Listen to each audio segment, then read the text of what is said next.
Namaste. My name is Daman and I am the Digital Night Schools Program Manager at Barefoot College. Barefoot College is an award winning hybrid social enterprise working with the marginalized communities across the world. We believe in the endless potential of the rural poor, and that is something that we truly believe in. Barefoot College operates in different areas, and one of the areas in which it works is in the field of child education. So, what are the Solar Digital Night Schools?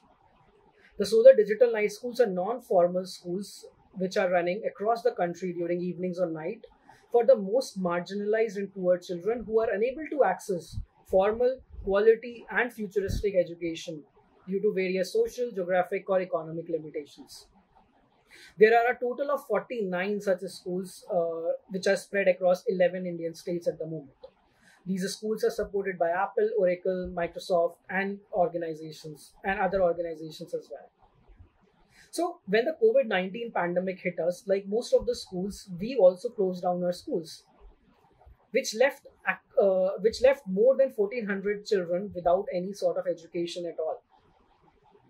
The problem was actually exacerbated by the fact that only 25% of our children, that actually 25% of our children did not have any access to us to any type of phone, and only 20% of our children had access to smartphones.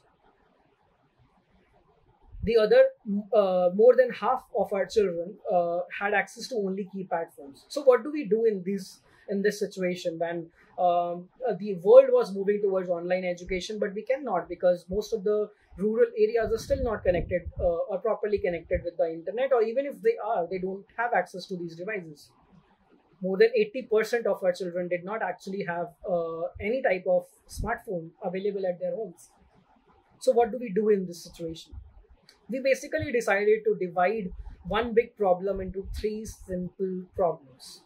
The first problem, making sure that the education reaches children who have smartphones, was solved by partnering with an organization called Worldreader.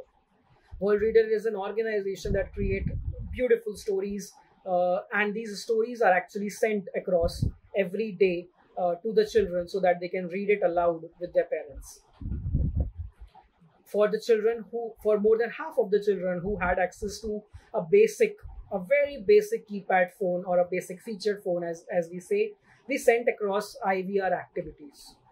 These IVR or interactive voice response activities are actually recorded by our own teacher volunteers, and these teacher volunteers used to create these activities in the form of audio messages, which for subjects such as English, Hindi, and mathematics. And these activities used to be sent to more than 50% of our children every 3 days. In order to ensure that these activities properly reach the children, our teacher volunteers would also call them during these 3 day window time to make sure that these activities have reached them. With these two problems solved, we move to the major problem where it was actually we had to decide how do we reach almost one-fourth of our children who did not have access to any such device. It is at this moment that most of our teacher volunteers rose up to the occasion, and they said that by taking all the necessary precautions, we would ensure that we send every fortnight a set of worksheets to the children to make sure that the children's education is continued. They created the worksheets themselves, and they made sure that these worksheets are sent across to the children by taking all the necessary precautions. We have, through all these three activities, so far reached around 1,000 of our children, and many more to come. We have sort of ensured that even in these trying times, we don't give up, but we rather buckle up. And we rather buckle up to ensure that the children and the communities get what they deserve. One of the most interesting aspects of this whole situation, and one of the most interesting and satisfying thing for me as a leader, was that during one of those days when we were discussing whether our program is running okay and what challenges are coming and so on and so forth, there was this very simple photograph of a child which was sent to our WhatsApp group. And what was the child doing in that particular photograph?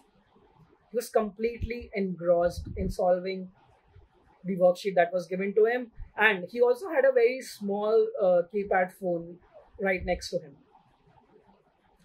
It made us believe that what we are trying to do is really, really powerful and really, really important, even in these times. Another thing that we actually planned well, and which basically made sure that we sort of continue with our education, was that we planned it for a period of 6 months. We basically analyzed the situation of corona in all of the countries, and we figured out that maybe this is going to be a long haul. We are already more than 2 months into the operation, and the results are really, really promising. With the situation still very uncertain, with the future of our children still very uncertain, we are committed to make sure that we do our best in these trying times. Now, when the reach of our children is sort of ensured,